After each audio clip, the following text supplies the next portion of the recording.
Hi. Someone asked me how I make my homemade flour tortillas, so I figured I would make a video. So first things first, I have 2 clean towels that I use to cover the tortillas when they're done, just to keep them warm. If you have a tortilla warmer, that works. I just don't have one, and this is what I use. So first step is 3 cups of flour. All-purpose is fine. I have a half a cup in here, so I'm going to have to do 6 scoops. And it doesn't have to be exact, just whatever you got. 2, 3, 4, 5, 6. Okay? And then we'll leave that there because we're going to need it to roll out our tortillas. Next step is baking powder. My recipe calls for 1 teaspoon. I'm looking at the recipe over there. So 1 teaspoon. And then the baking powder has this little thing so you can scoop it level. And then also 1 teaspoon of salt. Now I have kosher salt, which is bigger pieces, so I actually add a little bit more than a teaspoon. But if you think about iodized salt, like your regular table salt, is finer, so it's more condensed, so you're actually getting more salt. So I'm going to add just a little bit more than a teaspoon, but if you just have regular table salt, that's fine. About 1.5. And then once you have all your dry ingredients, I like to add the oil to my flour. So you're going to take 1/3 of a cup. Yes, 1/3 of a cup, and then I mix it in kind of like when you're making biscuits, and you want to get the butter mixed in with the flour so it makes clumps. It's the same concept. So let me get 1/3 of a cup.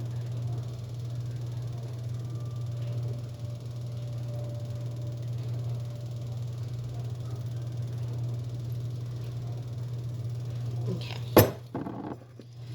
And just pour it in. And I kind of just like throw flour on top because I don't want my fingers to get greasy or oily. Okay. And then just kind of squeeze it together until all the oil and the flour and the baking soda and the salt are all combined. You know you're good when all of your flour, like when you squeeze it, it will clump up. So let me do this really quick.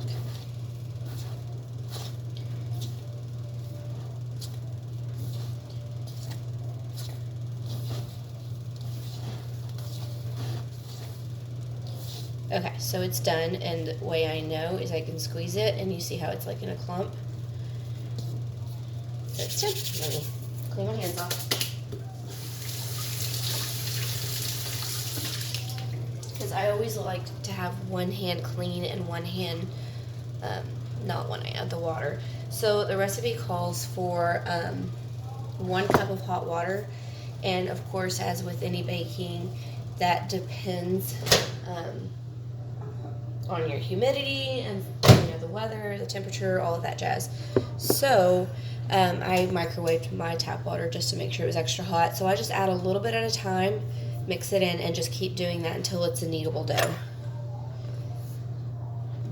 Okay, so what I'm doing is I add just a splash of water, mix it in. And I'm kind of just squeezing it with my hands. Add a little bit of water where you see dry flour mixture. Okay,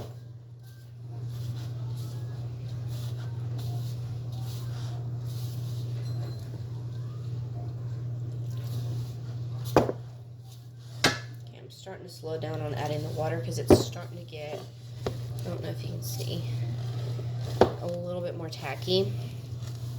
And you don't want to overwater it because then it's just going to be really sticky and hard to deal with. You can always add more flour. It's not really that big of a deal if you end up to that point.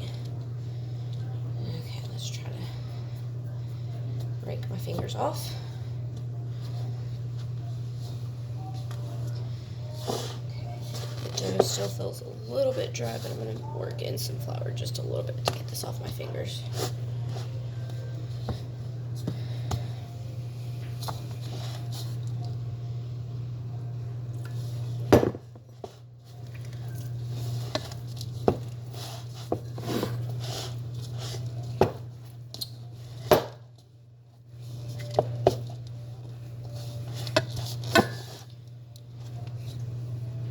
And you can tell that it's getting good when it stops sticking to your fingers as much. There's still just a teensy bit in the bottom.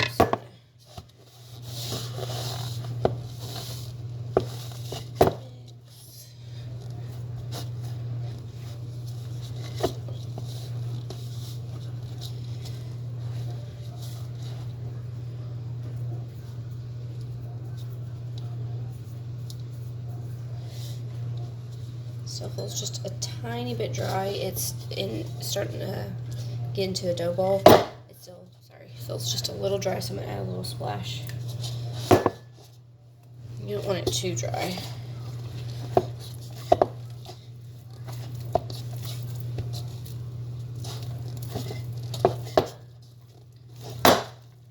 Okay, so I think that last little splash did me. I'm gonna go ahead and pull it out of my bowl and then work it on a flour surface.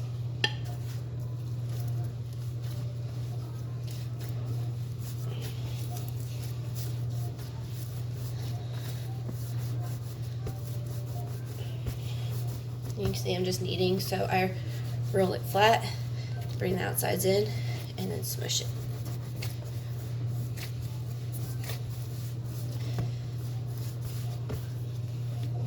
It's still feeling a little dry, so I'm gonna add a little more water. It's gonna make a little bit of a mess doing that, but that's okay.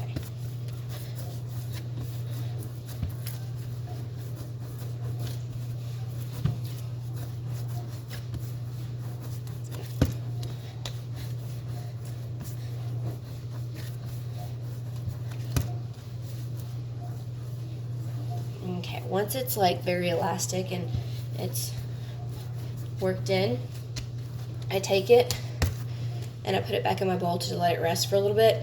It'll get kind of hard on the outside, kind of crusty. That's what you want. It makes it easier to make the dough balls.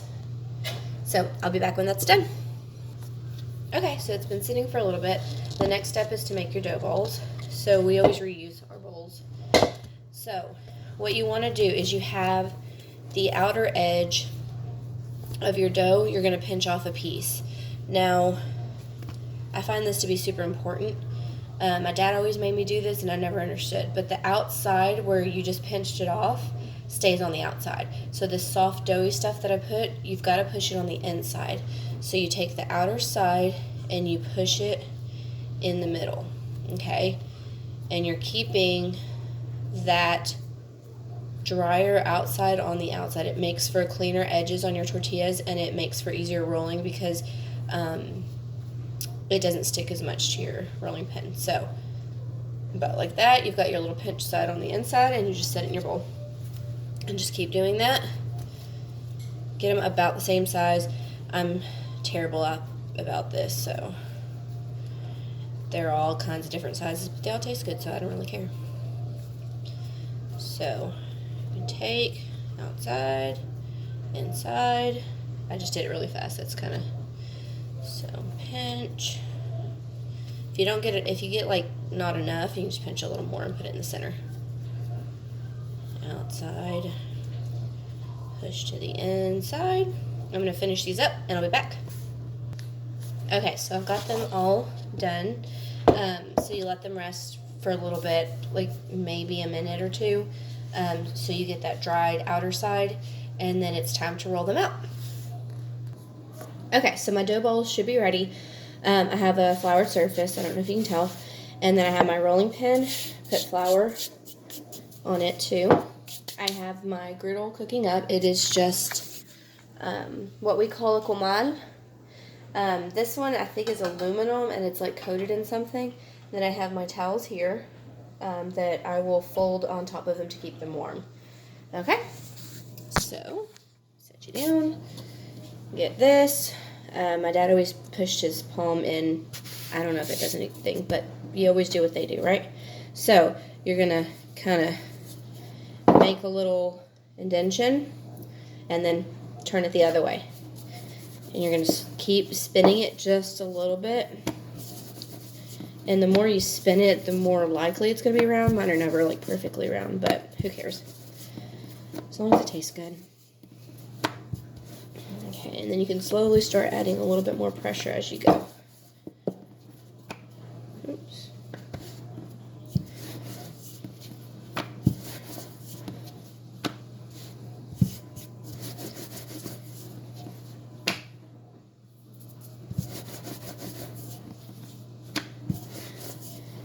Okay, once it starts getting big, you can kind of start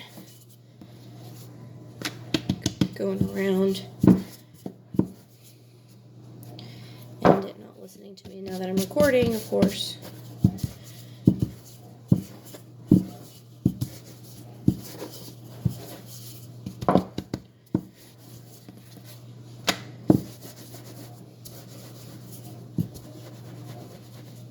It's kind of like pancakes. The first one's always like meh, until you get into your groove. And that's Jacob.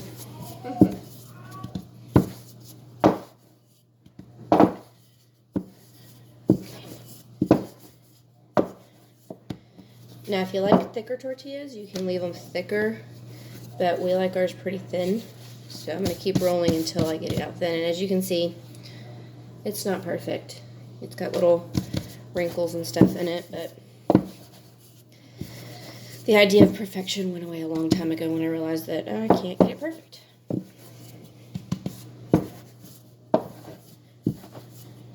Okay, so now that that's done, we pick it up. I'll take you with me. We put it on here. Sorry, let me just show you my dirty kitchen. Okay, and then you just let it sit there. You'll see it start bubbling up and everything. And every once in a while, you'll flip it and see if you've got your little brown spots. Okay, so I'm gonna leave that there while I roll another one. Hopefully this one does a little bit better for me. Smash it down.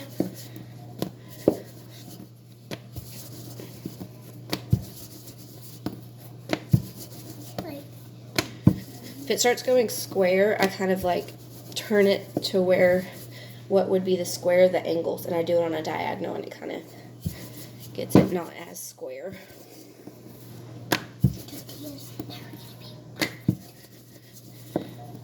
Okay, so I looked over here, and I see that it's bubbling up, so I'm going to look at it real quick. Okay, and then flip it over. Alright, so you got to keep an eye on that. My stove has a power burner on it, and so it cooks really fast, so I've got to keep an eye on that. Normally, and they're both on low, but normally I can kind of get two on the griddle at the same time cooking while I'm doing this. Makes them go a lot faster.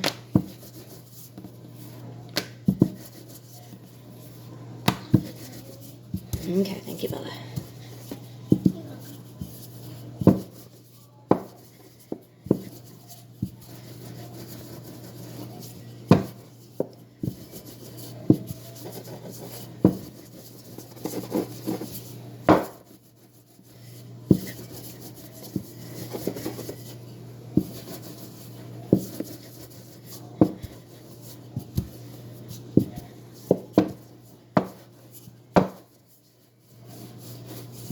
Alright, so this one looks ready to be put on the other side of the griddle, or the comal.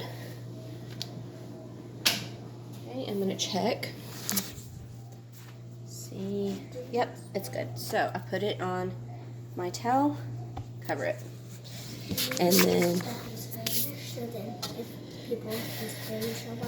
make another one. So I'm going to keep doing this until they're done, and that's all there is to it.